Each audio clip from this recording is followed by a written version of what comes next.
আসসালামু আলাইকুম, কেমন আছেন সবাই? আশা করছি সবাই ভালো আছেন। তো ওয়েলকাম জানাচ্ছি আমার চ্যানেল নীলাস নোটবুকে। এখন চলে যাচ্ছি আমার ছেলেকে মাদ্রাসা থেকে আনতে। ওর ছুটি হবে 12:45-এ আর এখন 12:20 বাজে। তো আমি কিছু সময় হাতে নিয়ে বের হচ্ছি, কারণ আমি কিছু চারা গাছ কিনবো, তারপর আমার জামার জন্য পায়জামার জন্য কিছু লেস কিনতে হবে।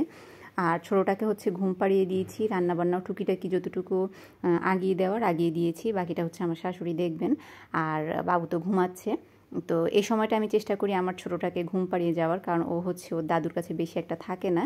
আর যেহেতু রান্নারও কিছুটা চাপ থাকে এই সময়, সেজন্য আমি চেষ্টা করি ওকে ঘুম পাড়িয়ে দেওয়ার, কিংবা বেশিরভাগ সময় আমি ওকে নিয়ে যাওয়ার চেষ্টা করি, কারণ আমি চাই ওর আস্তে আস্তে অভ্যাস হোক যে ওকেও সামনে মাদ্রাসা বা স্কুলে যেতে হবে, ওই পরিবেশটার সাথে যেন ও আস্তে আস্তে অভ্যস্ত হয়। তো যেহেতু সামনেই শীতকাল, তো মরিচ, পেঁপে আর লাউ গাছ, টোটাল আমি 4টা গাছ নিয়েছি। লাউ গাছ নিয়েছি 2টা, মরিচ গাছ একটা আর পেঁপে গাছ একটা। তো দেখা যাক, প্রতিবারই আসলে এভাবে লাগাই, কিন্তু লাগানোর পরে যে খেয়াল করা, ওইটা আসলে আর পারি না। গাছের যে যত্ন নেওয়া, সেগুলো আমার শাশুড়িই করে। আমি তেমন একটা এগুলোতে সময় দিতে পারি না। তো যাই হোক, আলহামদুলিল্লাহ আমার ছেলের জন্য এই যে ঝালমুড়ি নিয়ে চলে আসলাম, কারণ ছুটির পরে ও হয় ঝালমুড়ি না হয় বেলপুরি ওকে কিনে দিতে হয়। ওগুলো মাদ্রাসার নিচেই থাকে, আর ওই সময়টা এত বাচ্চাদের ভিড় থাকে, ছুটির সাথেই। তো এখন ওর ছুটি হয়নি, তো এই জন্য ভাবলাম যে আমি ওর জন্য খাবার নিয়ে একটু বসি। আর আমি যেদিন ওর জন্য একটু সময় নিয়ে হাতে রেখে যাই, ও সেদিন খুশি হয়ে যায় যে আমি কিভাবে এত তাড়াতাড়ি চলে আসলাম। কারণ নর্মালি কী হয়, আমি ওকে যখন আনতে যাই অনেক দেরি হয়ে যায় সবসময়ই। ওই যে বাচ্চাকে ঘুম পাড়িয়ে রেখে যেতে হয়, টুকিটাকি কাজ আগিয়ে দিয়ে যেতে হয়, তো সেজন্য একটু দেরি হয়ে যায়।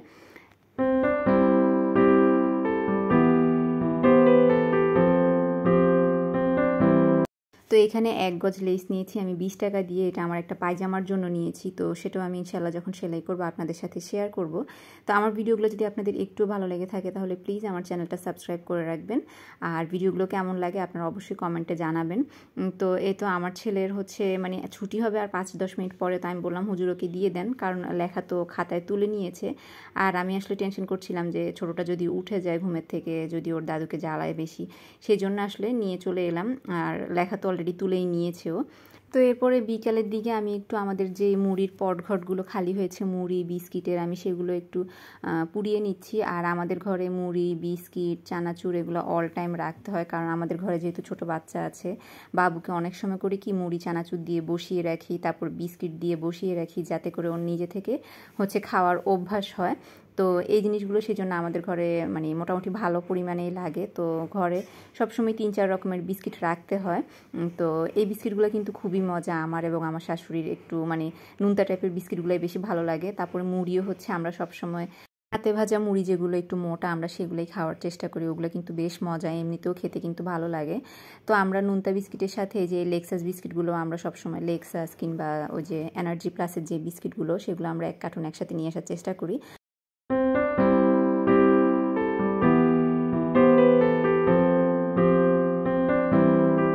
তো এখন সন্ধ্যার দিকে কিন্তু মোটামুটি আমি আমার জন্য 10-15 মিনিটের মতো সময় পাই, কারণ আমার ছোট ছেলেটাকে আমি সন্ধ্যার দিকে ঘুম পাড়িয়ে দিই। আর বড় ছেলেটা তো আসরের দিকেই টিচারের কাছে পড়তে চলে যায়। ওকে টিচারের কাছে দিয়েছি আজকে 10-12 দিন হবে।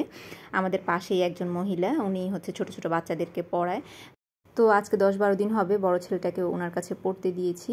তো ও আসরের সময় যায় আর মাগরিবের কিছুক্ষণ পরে আসে। তো আমি ওর জন্য নুসিলা দিয়ে পাউরুটি মাখিয়ে রাখছি। এই নুসিলাটুকু আমার বোন দিয়েছিল আমার ছেলের জন্য। তো ওকে খাওয়াচ্ছি এটা পাউরুটি দিয়ে। আর আমরা এগুলো খাই না, এত মিষ্টি জিনিস আমরা খাই না, ওই চা বিস্কিটটাই খাই বেশিরভাগ সময়।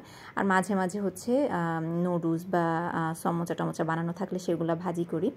তো এদিকে যে দুপুরের তরকারিটা, এটা ফ্রিজে রাখিনি, কারণ যেহেতু ঘন ঘন কারেন্ট চলে যায়, ফ্রিজে রাখলেও অনেক সময় নষ্ট হয়ে যায়।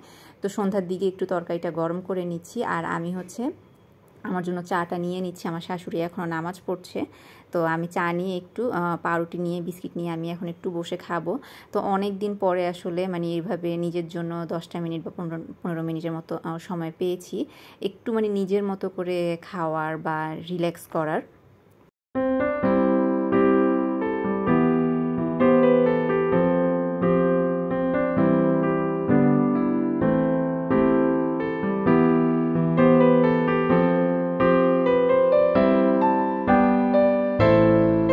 কিছুদিন আগে আমার ছেলে কিন্তু ওর খালামণির বাসায় মানে আমার বোনের বাসায় বেড়াতে গিয়েছিল।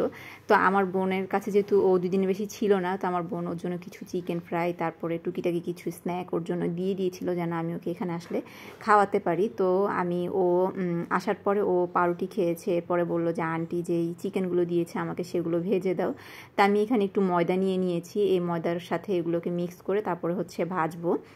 আমি ময়দাটাকে একবারই লাগাবো, দোকানের মতো 2-3 বার করবো না আর কি। তো এখানে আজকে আমাদের 5 লিটার দুধ নিয়েছিল, এক পাশে হচ্ছে আমি দুধ গরম বসিয়ে দিয়েছি, আরেক পাশে আমি এখন চিকেন ফ্রাই করব। তো দোকানের বা রেস্টুরেন্টে যেটা করে ওরা হচ্ছে এরকম করে একবার ময়দা মিশিয়ে তারপরে পানিতে একবার ডুবিয়ে আবার ময়দা মেশায়, এরকম করে ওরা 3-4 বার করে। তো সেটা কিন্তু অনেক ক্রিস্পি হয়।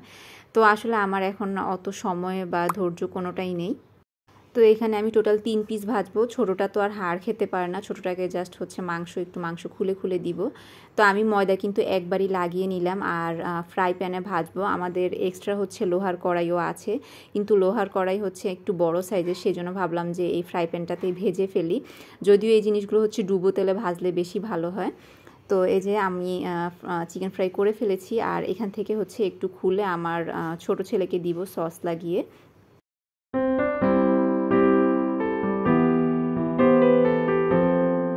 তো রাতে যখন আমার হাজব্যান্ড ঘরে আসে চেষ্টা করে বিস্কিট তারপরে হাবিজাবি টুকিটাকি অনেক কিছু নিয়ে আসার। তো এগুলো হচ্ছে যেহেতু আজকে দুধ এনেছি আমরা বেশি করে 5 লিটার একসাথে, তো আমার বাচ্চার জন্য হচ্ছে কর্নফ্লেক্স নিয়ে এসেছে বড়টার জন্য, ও এগুলো খুবই পছন্দ করে।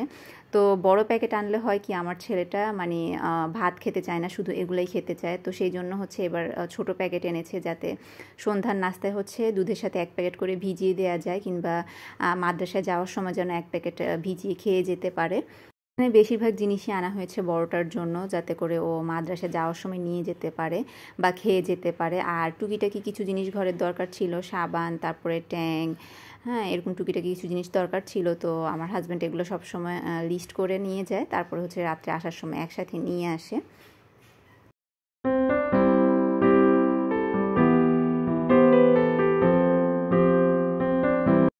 তো আমার বড় বাচ্চাটাকে কিন্তু আমি প্রথম মাদ্রাসায় যাওয়ার সময় ঘরের খাবারই দিতাম, ঘরে কেক বানাতাম, তারপরে হচ্ছে রুটি আলু ভাজি থাকলে সেটা দিতাম, নুডলস রান্না করে দিতাম। কিন্তু ওর অন্য যে বাচ্চারা ক্লাসমেট যারা ওরা হচ্ছে বাইরের খাবারটাই বেশি খায়, মানে ঘরের খাবার খুব কম আনে বাচ্চারা। তো সেই জন্য মানে ও তাদের থেকে দেখে দেখে হচ্ছে ও এখন আর ঘরের খাবার টোটালি খেতে চায় না, ওকে এখন কিনে দিতে হয়। তো প্রতিদিন সকালবেলা দোকানে গিয়ে কিনতে গেলে ভিড় থাকে একটু মাদ্রাসার নিচে যে দোকানগুলো, সেই জন্য এভাবে ওর বাবা একসাথে বেশি করে এনে রাখে, প্রতিদিন যাওয়ার সময় হচ্ছে 1-2টা করে দেই বা যাওয়ার সময় খেয়ে যায়। তো আমার ভিডিওটা ভালো লাগলে চ্যানেলটা অবশ্যই সাবস্ক্রাইব করে দিবেন। আল্লাহ হাফেজ, আসসালামু আলাইকুম।